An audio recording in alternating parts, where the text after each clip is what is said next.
Torej, gostimo danes Bernda Roecka in takole bi rekel, ne? Malo je zgodovinarjev, o katerih bi človek lahko kaj rekel, brez da bi bil v zadregi. Še manj je pa zgodovinarjev, o katerih bi človek želel kaj reči, brez da bi bila to zadrega. In profesor Roeck je gotovo, ko gre zame, pa za profesorja Roecka, velja slednje. Pač profesor Roeck je največji. Profesor Roeck je največji med nami, gre za korifejo nemškega zgodovinopisja, briljantnega zgodovinarja, njegove analize obdobja renesanse, obdobja torej predmoderne, sicer njegove analize torej umetnosti, političnega dogajanja, njegove analize odlikuje neka res fina prefinjenost in, kar jaz posebej cenim, en prefinjen izraz. Skratka, profesor Roeck je stela renesančni človek. Ne? Človek, ki ga odlikuje neko velikansko vedenje, ki ga odlikuje ena briljanca izraza, človek, ki je, tako kot se zgodovinarjem navadno zgodi, nasedel na svoji lastni temi. Torej, vojaški zgodovinarji, navadno je tako, da recimo vojaški zgodovinarji, ki so recimo mile duše, pa se ukvarjajo z zgodovino vojske, pa postanejo grozno militantni, zgodovinarji plemstva postanejo grozno nečimrni, zgodovinarji, ki se ukvarjajo z gender history, pa postanejo homoseksualci. Ne? In to je no, profesorju Roecku se je pa zgodilo to, da je postal renesančni človek. Torej, vse ostalo je sitno, to je pa eno veliko veselje, torej za bralca njegovih študij, eno veliko veselje, ena velika inspiracija in zato mi je neskončno veselje in čast, da pozdravim ne samo največjega med nami, ampak tudi prvega med nami, profesorja Roecka, s katerim se bo danes pogovarjala gospa direktorica Goethe-Instituta Alex Landgrebe. Es freut mich wahnsinnig, dass Sie hier sind und ich danke Ihnen dafür und ich freue mich auf Ihren Vortrag und auf euer Gespräch. Vielen Dank.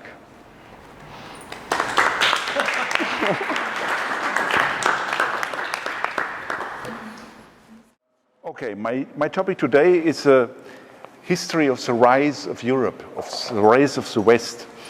And I would prefer to put the word rise in quotation marks. I'd like to understand it by it only technological and scientific progress and also economic prosperity. It was precisely these criteria that distinguished the West, Western Europe and Western influenced countries such as the United States or Canada from almost all other countries and parts of the world up to the threshold of the present day. How to explain the European miracle, as the historian Erica Jonesa called this development, I think is one of the most fascinating problems of historical science at all, of world history at all. And it's, of course, a quite difficult topic. And I recommend everybody who is not older than, let us say, 70 or 65, not to deal with this topic because it's quite dangerous for your career if you write the wrong things, and it's you'll see why. But I tried it, and I published a quite thick, maybe thick. Don't know whether it's big, but it's a thick book. 1,300 pages. You have the advantage that you haven't to read it because you hear my paper today. I have the problem that if you haven't to read it, you have to buy it.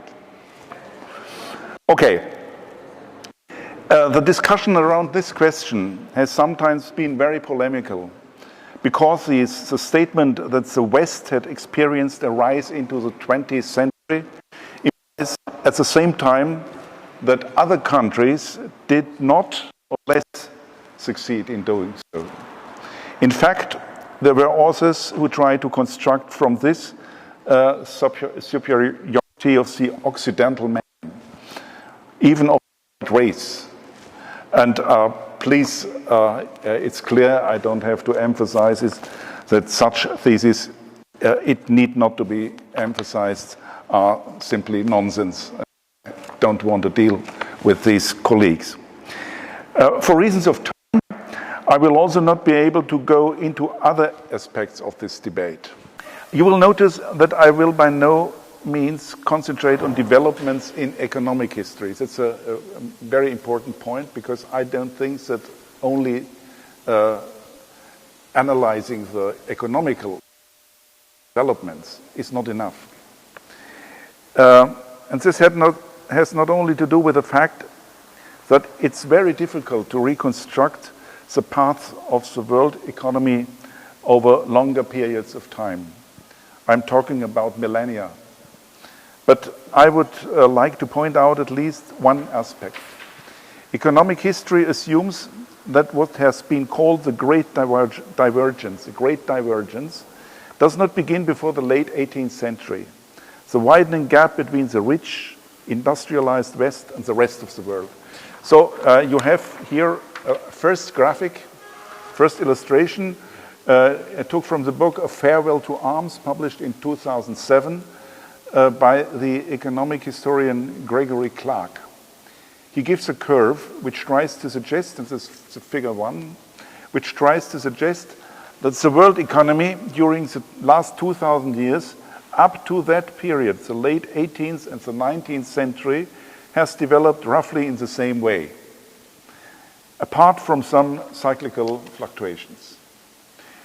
And I am convinced, or I don't think that this curve has a really secure databases, because it's simply not possible to reconstruct for the world from Africa to the Americas, from Italy to Germany, and so on, the development of world economy. From my own experience with the sources of cities of the 15th to the 17th century, I can say that it's sometimes difficult to reconstruct the development in one single city. For the 16th, 17th century, where we have many, many sources. For Africa, we have nothing, more or less, 16th, 17th century. No idea. And so I think it's impossible to find such values for Central Asia, for example. There's no question that the dynamic Asian economy, and especially the economy of the Pacific region, in the Middle Ages far exceeded the European economy. We have many, many indicators that the center of the world economically, from the 10th to the 13th century, was in the Pacific, was in China, was in Japan, and not in Europe. We don't see it studying Clark's curve. None of this is reflected in Clark's curve. What it does accurately show, however, is that the divergence between the West and the rest assumed dramatic proportions with the 19th century. And so historians have long focused on dealing with the immediate prehistory of the Industrial Revolution, which indeed begins at this time. You will note that I believe that the gap between the West and the rest cannot be explained by focusing only on the last few centuries. That's my first important statement. The roots of these developments go back much further.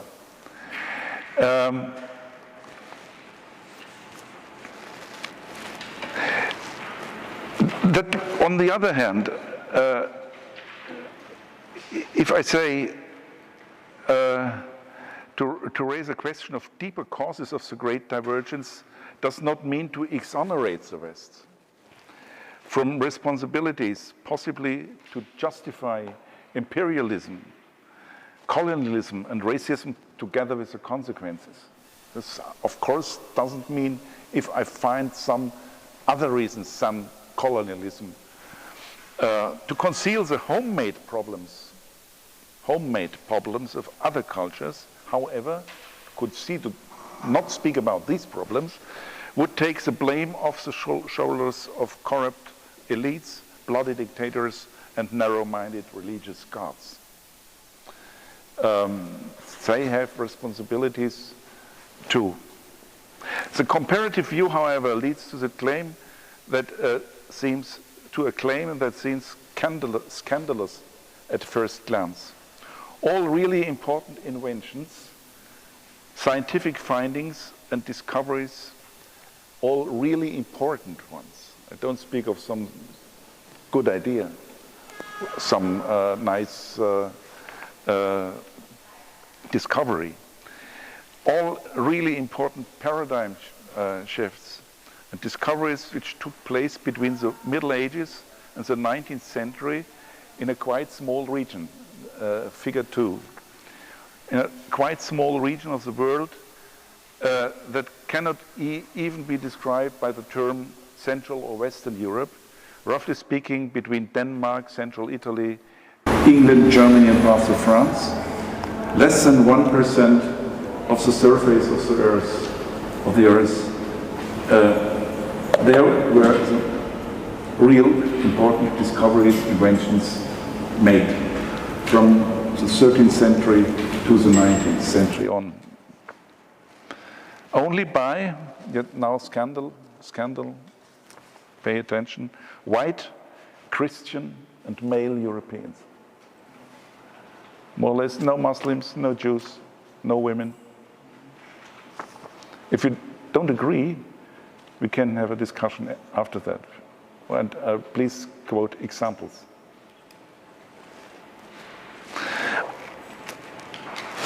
I emphasize that I'm not talking about small advances or more or less important inventions, but about groundbreaking innovations.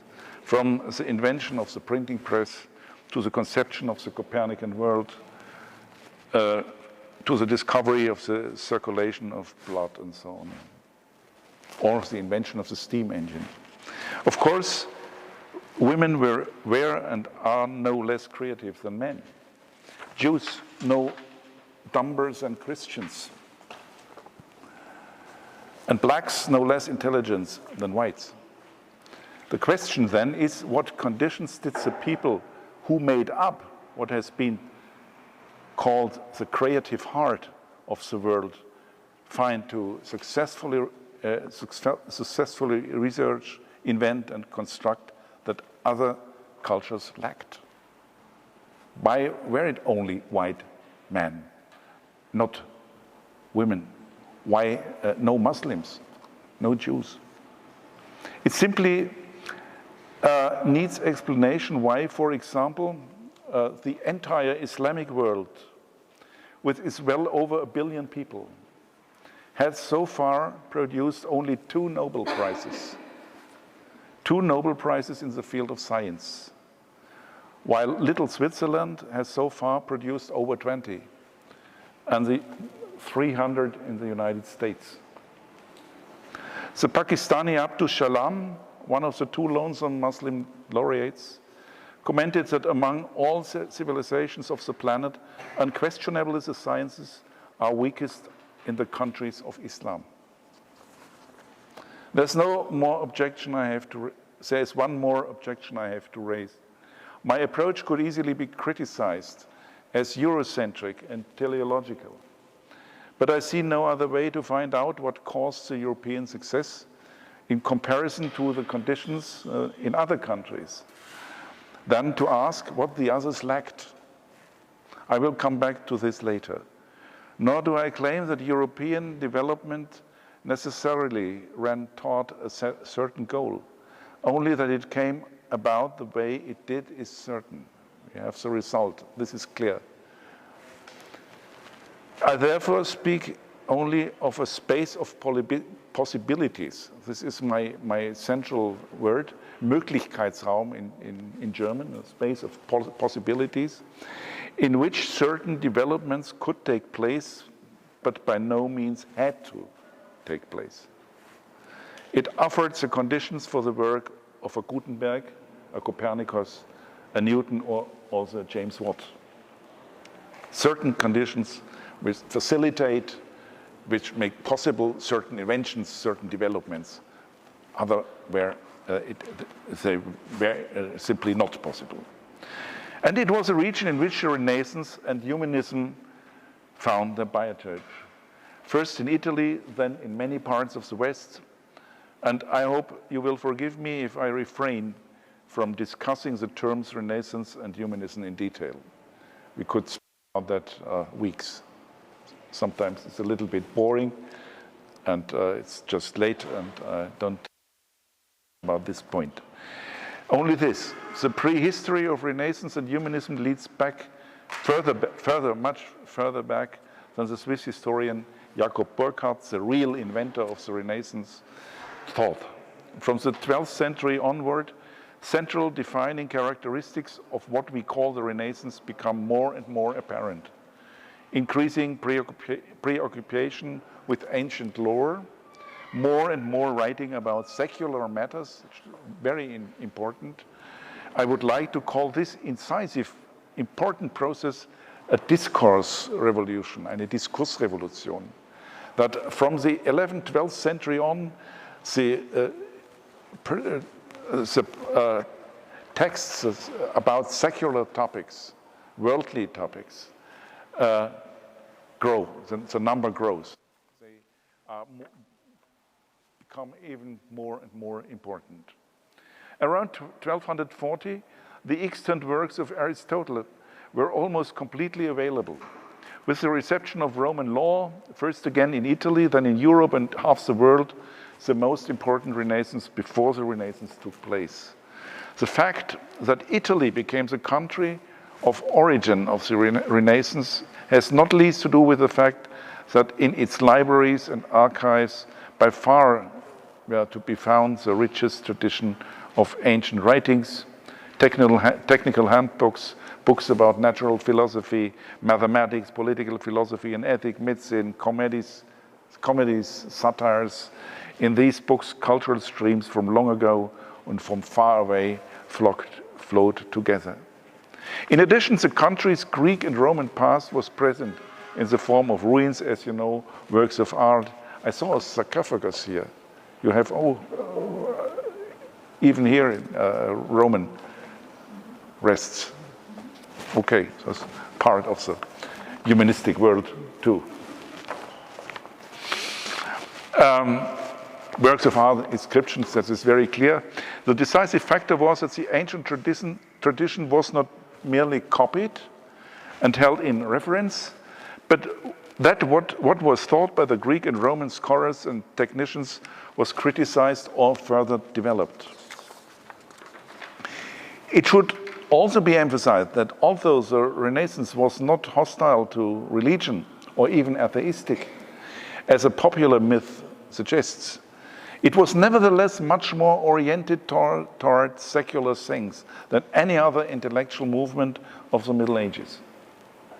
With the humanist movement, moreover, we also encounter for the first time since antiquity an intellectual culture largely supported by laymen and not exclusively by monks and other clerics. This did not stop at monastery gates and bishops' palaces is well known and needs not to be emphasized here. But humanism, with its enthusiasm for the culture of antiquity, stands for part what the already quoted Max Weber calls the disenchantment of the world. So significantly, in the early days of the movement, it was primarily learned jurists who came to be the fore. The reason for this is obvious. In the 12th and 13th centuries, jurists had to be oriented about Roman law, which was becoming increasingly important. The Renaissance before the Renaissance, the most important Renaissance before the Renaissance, was in the 12th century the discovery of the Roman law. And the career of the Roman law, so, as you surely know, started in the 11th, 12th century and lasted for hundreds of years. In the 15th, 16th century, it arrived in Germany. It is a long story we have to tell if we want to speak about Renaissance and all these elements which made Europe as it was. To be a jurist in the 12th century means you had to know Latin, of course. And this opens a view to many other aspects of ancient culture. Moreover, it is never wrong for lawyers to know something about logic and dialectic. After all, in court, rhetorically skillful arguments had to be made. This already covered the subjects that made up the canon of university education. Learned jurisprudence thus stands not only as the beginning of the globally unique institution of the university up to the modern times, but at the same time as the beginning of humanistic culture. So I come to the most important factors in very, very few words. First, a deep history, so obvious geographical preconditions. Let me mention in brief some of the key factors. There is no need to elaborate the geographic factor. Jared Diamond, this is figure 3, has pointed out that it is in particular the vast expanse of Eurasia that gave the continent an advantage over continents even in prehistoric times. Along the same latitude, for example, it's easier possible to cultivate certain crops. Thus, their knowledge could spread over long periods of time, even over thousands of kilometers. You can plant, for example, certain plants in Italy as well as in Spain, but not in South Africa as well as in Alaska.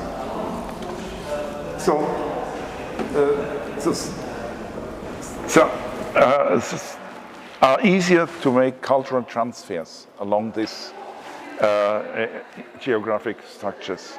There are also no insurmountable limits to cultural transfer, and thus to knowledge of new technologies.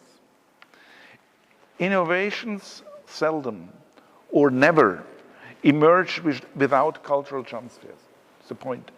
Tell me or give me a culture, whatever you want, which is autonomous, where you don't find influences from other cultures.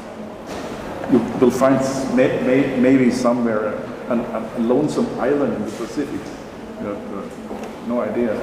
But we have no national cultures. We have mixtures everywhere. Europe, as is well known, learned from many others in medieval times more advanced civilizations, while the two Americas, for example, could not benefit from such transfers. The West would not be the West without the exchange with Arab science and Chinese technology, which had been, until the 13th century, vastly superior. The great question, why not China, was put by many important scientists, beginning with Joseph Needham.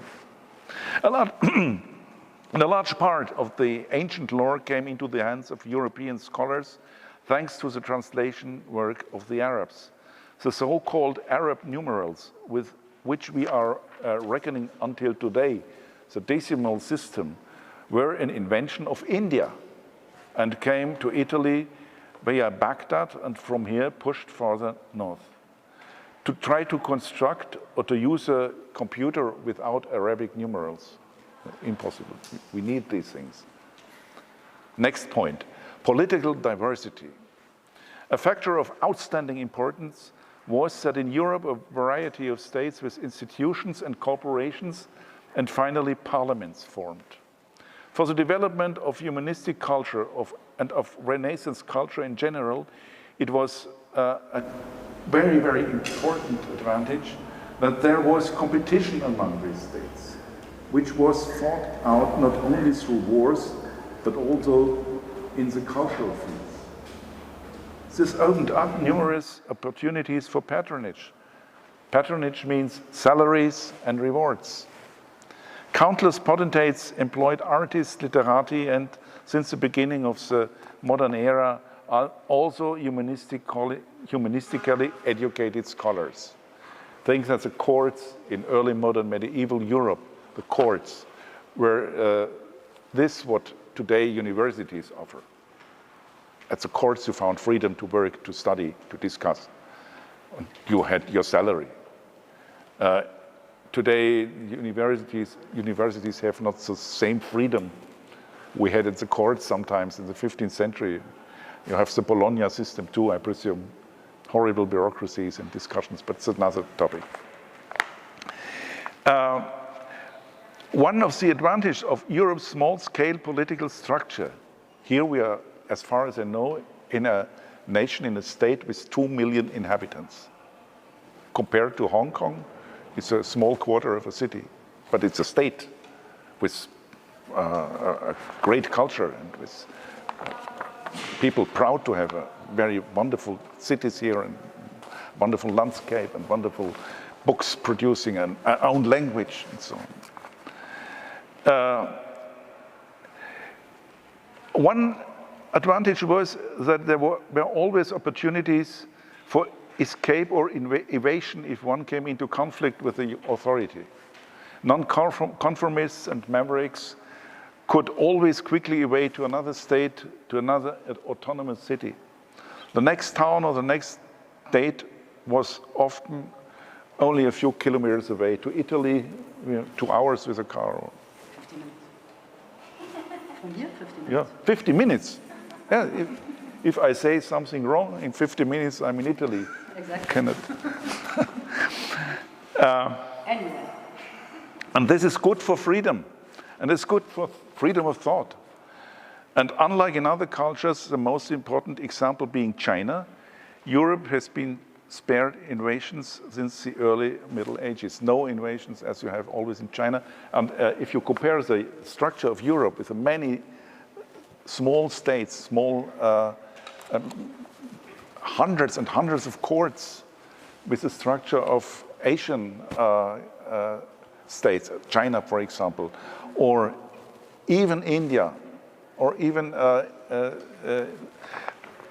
Central Asia, you find nothing comparable as you find here on a very small part of Europe. Take the city states in Italy, and then you have an idea what means cultural competition and many, many possibilities to find a patron, to find patronage. Next point, very important, containment of religion. Another prerequisite of European development was that in the area of Latin Europe is not Orthodox Europe, it means not Greek and Russian Europe, that in the area of Latin Europe it was possible to draw limits to the influence of religion. This was a complex process lasting 1,000 years, which itself claimed many victims on European soil, as you know very well. It did not begin with the investiture controversy, nor did it end with the religious wars of the 16th and 17th centuries, culminating in the 30 Years' War. But over time, the insight matured in Europe, and it was an insight where Europeans had to pay many, many millions of lives, that religion and politics are to be separated, and that faith should have its place in the heart and nowhere else. That tolerance is an important locational advantage, and in any case better than fundamentalism and fanaticism. How important this factor is can be understood if one considers, for example, the conditions in modern Iran or today's Afghanistan, or even in the American Midwest of our time.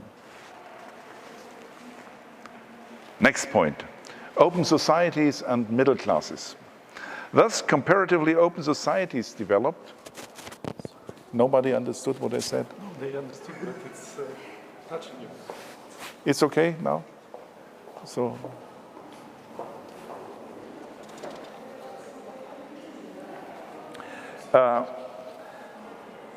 relatively open societies developed, societies that rewarded performance, protected ideas by patent rights, and made social advancement possible. Last but not least, they opened free spaces for discussions. An intensive discussion would be necessary. There I know very, very few about this problem, which meaning had in this context the circumstance that west of the so-called Hainal line, you find it on your paper, it stretches, roughly speaking, from St. Petersburg to Upper Italy. Nuclear families dominate, and the lineage or large, widely branched clans are of less importance than east of it. Same difference you have between northern Italy, southern Italy, and today. So it's very, very general what I say, but I think that is a very, very important factor that you have this European structure as an advantage of Europe. In a society structured by nuclear families, father, mother, children, and not more than in the average, maybe if it would be a seminar, I would ask, what do you think, what in the 17th century, for example, a family in old Europe, how many members, how many individuals were in a family in the 17th century, including servants and so on? How many? Do you have an idea? A number? 20. 20. Other idea? 5 to 6. 3 to 5. 3 to 5. The myth of the great families, pre-industrial great family, is not true. We had quite small families. Many children died just in the first year of their lives. But another factor is that in these small families, it was easier to move horizontally and vertically. So if you in China are the son of a potter, you will be a potter too.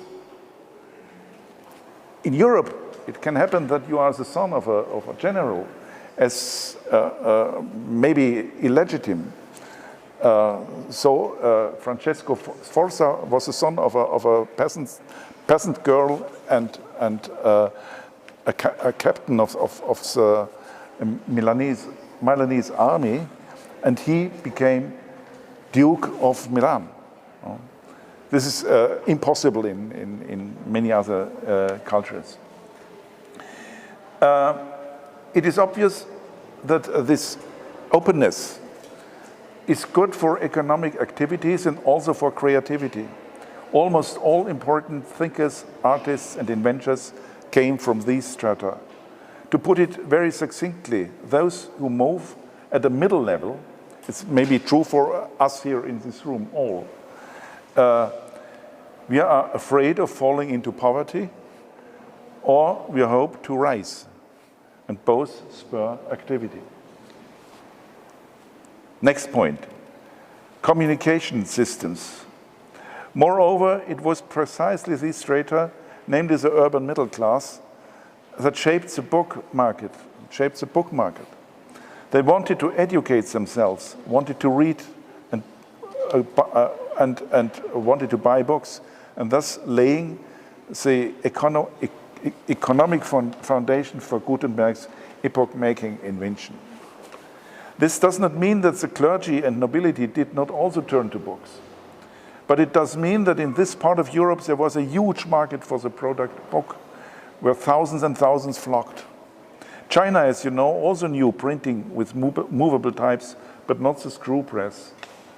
The fact that this invention, unlike in Europe, did not have a comparable effect in China had a lot to do with the fact that there was no buying public like there was in Europe. No middle classes buying the books. Letterpress printing with movable type and the spindle press remained a European speciality. Attempts to establish the technology in India or in the Ottoman Empire, for example, failed, not least because the societies there were not nearly as open and permeable as those in Europe. Here and elsewhere in the world, people still communicated orally or through manuscripts. In the Ottoman Empire in the 19th century, they more or less didn't use printing press, at least in the early 19th century. While in Europe, knowledge was disseminated through millions of printed works. In any case, no other world culture experienced a comparable revolution of speaking, writing, and communicating before the modern age, in which not only a few intellectuals participated.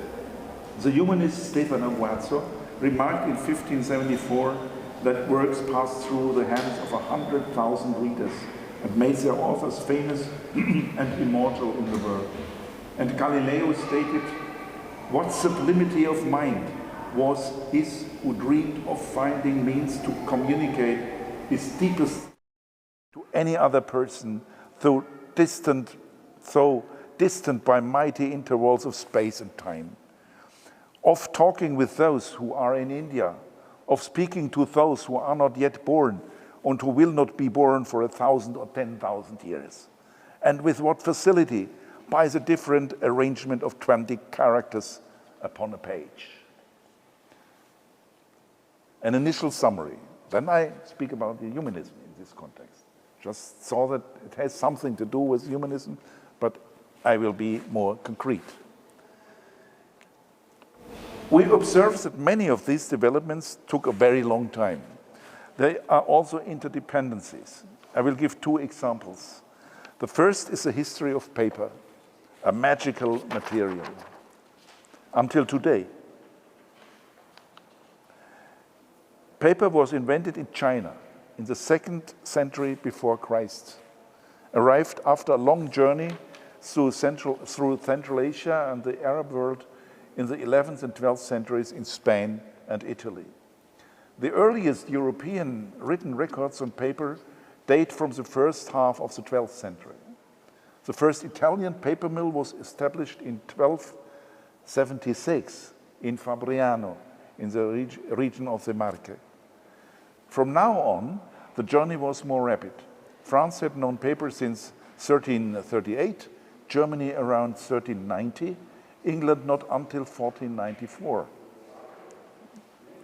Scandinavians and Russians did not use paper until the second half of the 16th century. Without paper, no great communication is possible, no great discussions about problems, technical problems, as well as political questions. How significant this invention becomes apparent when one considers how costly it would have been to print entire books on parchment. Just for a weekend edition of your newspaper, Delo, it's the most important newspaper, for a weekend edition, you should kill whole flocks of sheep or calves. It's clear, thousands and thousands of sheep would die for only one edition of Delo. When I spoke of interdependencies, I also meant that in Europe inventions were possible that made life easier in many areas, but were also of significant influence on the development of the book market. Think of an accessory that I and many of you here in the audience wear, eyeglasses. On the one hand, they offer another example of how long it could take for a device like this to actually come into use. Reading stones, lapides ad legendum in Latin, were already known in antiquity, crystals with which writings could better be read. However, the first evidence of glasses with two lenses dates back to the middle of the 14th century. In the church of San Nicolo in Treviso, the painter Tommaso da Modena shows a cardinal using glasses to read a book. And this was an indirect effect of the innovations. It considerably increased the number of possible readers, and thus also of possible book buyers. Older people generally have more money than young people, and they need glasses to read, and therefore more likely to be able to afford expensive books. As you see, the eyeglasses contributed to the success of Gutenberg's revolution and his invention. By the way, they were a requisite for the invention of the telescope. About 200 years later, without glasses, no telescope. Without telescope, no modern astrophysics, no space travel, no weather forecast for this evening, cloudy skies, tempest, for example. Outside Europe, you don't find eyeglasses, or rarely you find it, up to the 19th century. In China, eyeglasses still had to be imported in the late 17th century. Hundreds of years later, after the invention of eyeglass in Europe. The poet Kong Shangrin wrote at that time a poem about eyeglasses, late 17th century. I quote from the Chinese, "Clear glass from across the western seas is imported through Macau, shaped into lenses as large as coins. They enclose our gaze with a double frame. I put them on, things become clear at once. I can read beautiful print by dim window light, just as I did in my youth." So, the culture of humanism, the Renaissance and the critical dialogue. 1903, I have still, yes. 15 minutes. It's okay? Or is too boring? Please don't say yes. So in very brief words, this is what the world looked like in which the culture of humanism unfolded. So that's the conditions of humanism too. Urban, open societies, middle classes, readers, printing press. I have not yet touched upon a very essential aspect of this culture, a very, very essential part. Apart from the fact that humanism imparted ancient philosophy, poetry, state theory, and much more to Europe and the world, it helped the West to acquire a specific and, I believe, globally singular style of thinking. I am referring to the Platonic dialogue and its successor, Cicero's dialogue. With this, I recall again the factor of long duration, missed from our model, the longue durée. For this practice, indispensable for the awakening of Europe, had its beginning in Greece of the 5th or 4th century before Christ. Here, the West embarked on the long road from myth to logos, from the storytelling of the mythological gods to the reign of reason. Both are characterized by a certain way of arguing. In discussion, Cicero gave this leitmotif to the dialogue of the humanists. We must seek not, I quote, we must seek not so much the weight of authority as that of reason. It is not simply believing that counts, but rather doubting, questioning, and asking further. Cicero's disputare in utramque partem. It is a critical spirit that we cultivate and experience every day, we here now today, which is, whether it's in a university, in a seminar, a political debate, or a debate on television. The better arguments count. Socrates, according to Plato's law, demonstrated this in a unique way.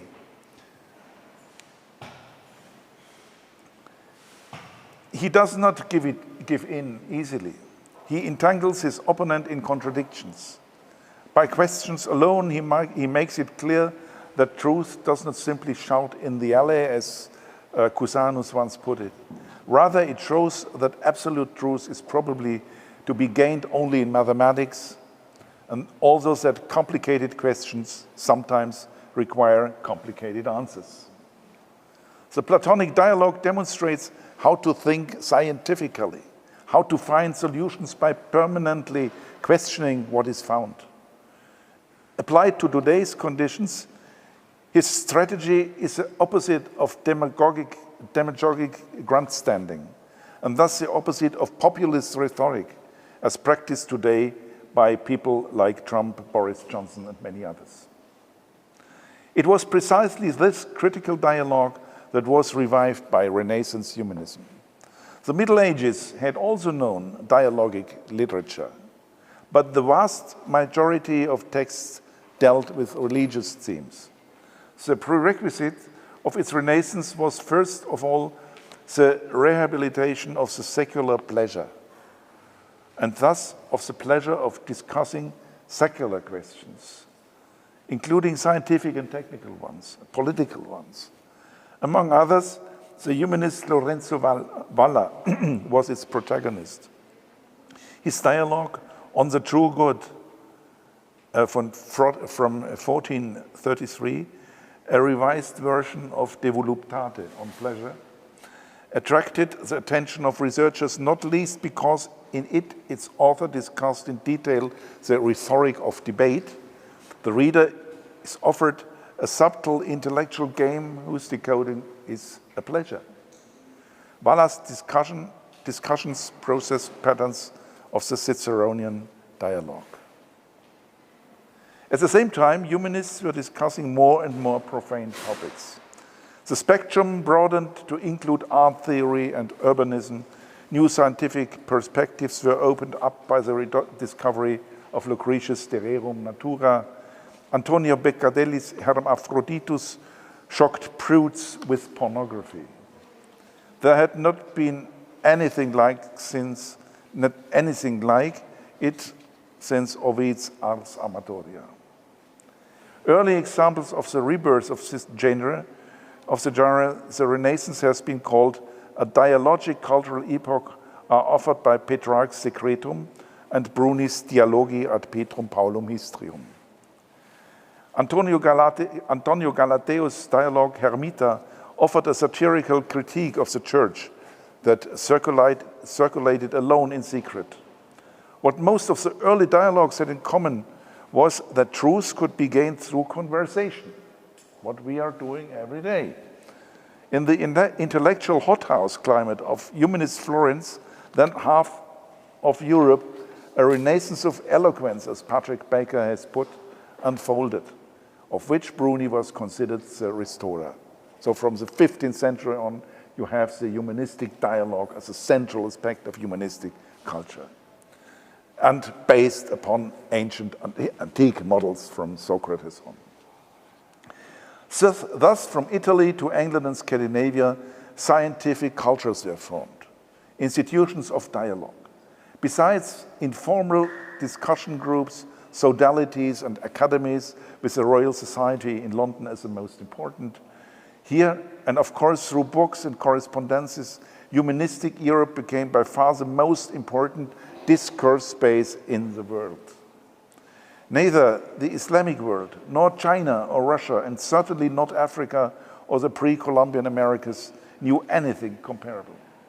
Something else was added in many European states. Their societies rewarded creativity. The first patterns were formulated in the Florence of the early Renaissance. The pioneer country of industrialization, England, already had sophisticated patent legislation in place in the 17th century. And so I would say, next part of my speech, is that dialogue and critique were prerequisites for what the economist Deepak Lal has called Promethean growth. Promethean in the sense of Prometheus, the antique half-god. Growth that is not based on capital, money, and muscle power alone, but is founded on science and technological innovations through previously unknown machines and processes. What I can only hint at today are some big and, by the way, politically explosive questions. Why, from the 14th century on, all really important inventions were made here in Europe? And why has this not been the case elsewhere, in China and the Islamic world, for example? Why was Europe technologically and scientifically superior to the rest? The dialogue, the critique, the technique to improve ideas, improve inventions was, I think, a very important factor in all this, phenomena. Formulating an idea is one thing, and as somebody, you have experienced it by yourself. Turning it into a device is quite another, for example, book. The fate of the invention of one of the greatest geniuses in world history, Leonardo da Vinci, shows how this cannot be done.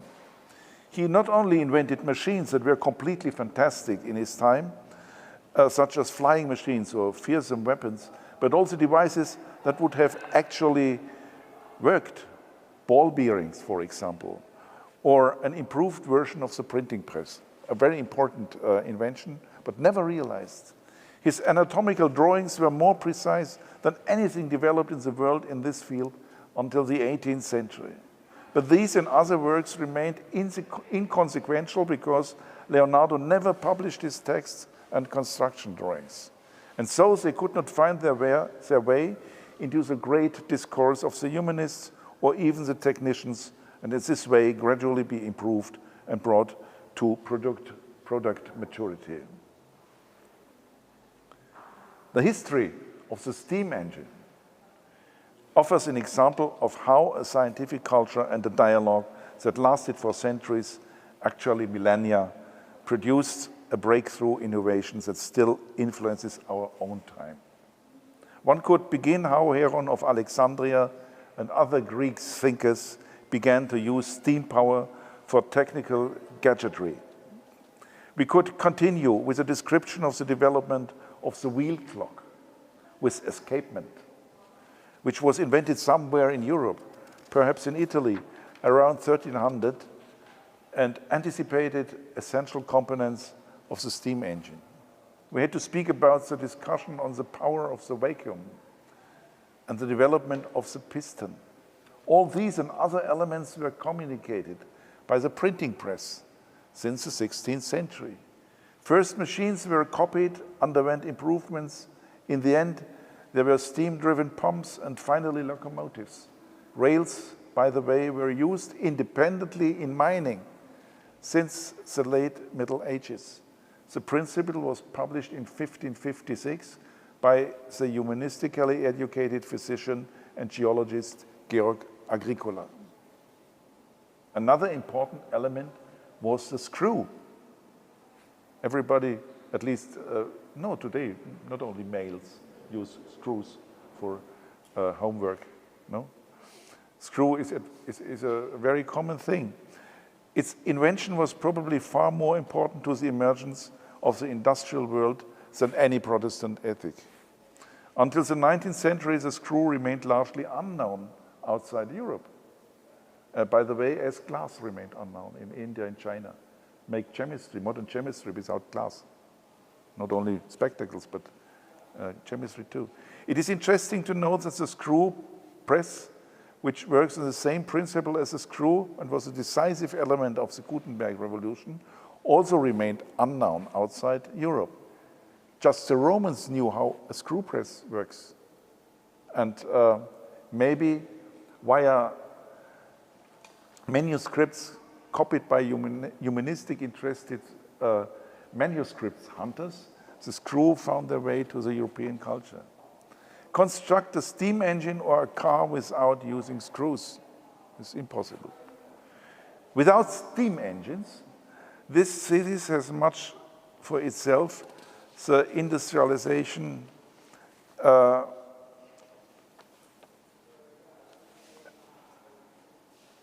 and technological, the industrialization would not have been conceivable. Nearby everything else depended from this device. With one word, it made modernity.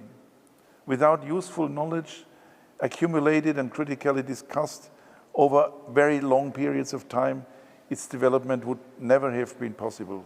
Whether it was desirable is quite another question. I don't say that we live in the best of all worlds and that our world was decided absolutely, that this was a positive, absolutely triumphant way to our situation today. But I can say, if I take together all these thoughts I presented in this 40 minutes, capital, money was much, but spirit, everything.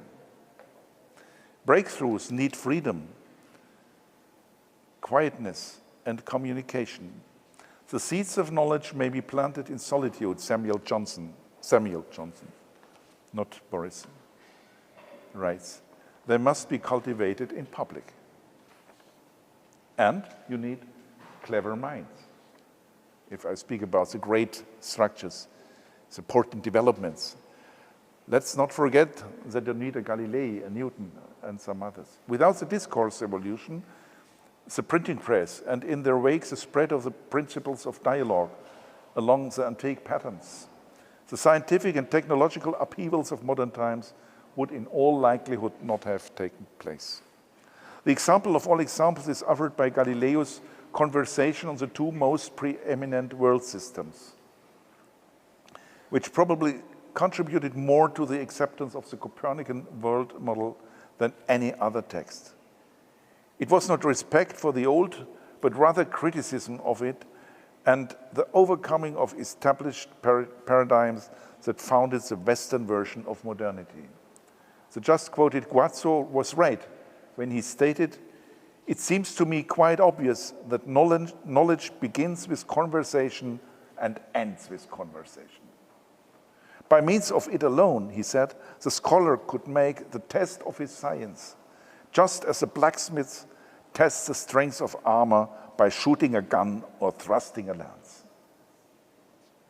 The dialogues of the Renaissance are the expression of an intellectual culture unique in the world that favored open exchanges of ideas and arguments. A message that emanated from the discourses in the academies, villas, and gardens of Italy had once been formulated by Cicero. Some people, no matter how powerful, could appear in conversation as one of many. Discussion circles of the First Enlightenment, I say the Renaissance was the First Enlightenment, interrupted but not completely destroyed by the confessional era.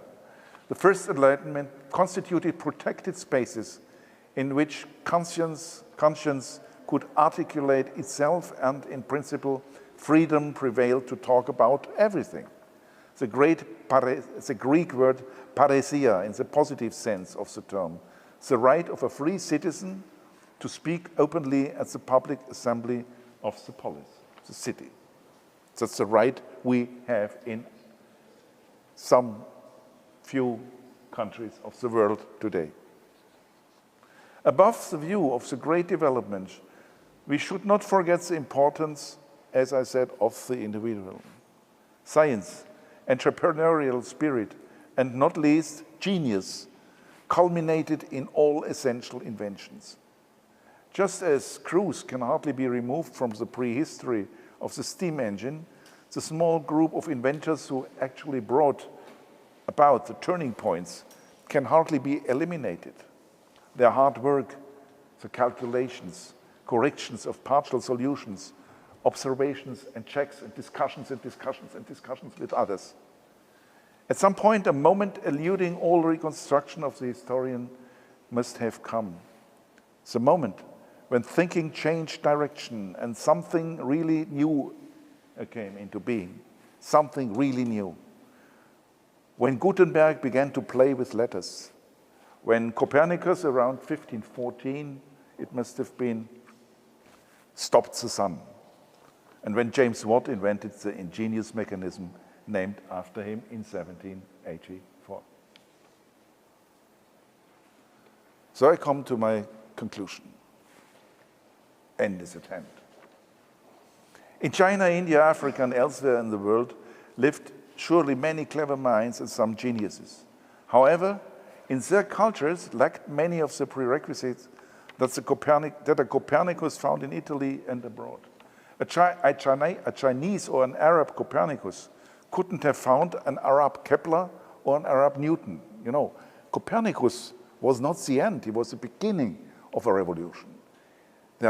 Kepler, who discovered the elliptical movements of the planet, and then Newton with his laws of the skies. So you need not only one intelligent man with a good idea, and then the problem is solved. No, you need a series of readers, of participants of the great discourse. By no means they wouldn't find an approximately comparable number of courts and free cities, and thus patrons, commissions, and wages. Outside Europe was missing what fostered the scientific revolution. Liberties, especially relative freedom of speech, markets, and, thanks to Gutenberg's printing press, a huge communication space. Scholars and artists worked in societies that provided legal certainty, awarded performance, were relatively open and competitive. It was hardly by chance that the major breakthroughs of the scientific and the industrial revolutions took place in England, the country with the freest society, a flourishing capital market, and a sophisticated legal system. Only in the recent past, the lead of the West seems to melt away. And China, the main example of state capitalism in the 21st century, is catching up with enormous dynamics. But will it be successful in the long run? Will the real Promethean growth be possible in a political system that not is as open and free as those of Europe and the rest of the West? It is history that raises doubts. If you have heard my story of the great inventions, then you find open, free societies, open discussions, cultural exchange. But the historian, and I'm a historian, is only a prophet for events in the past, not in the future. Thank you.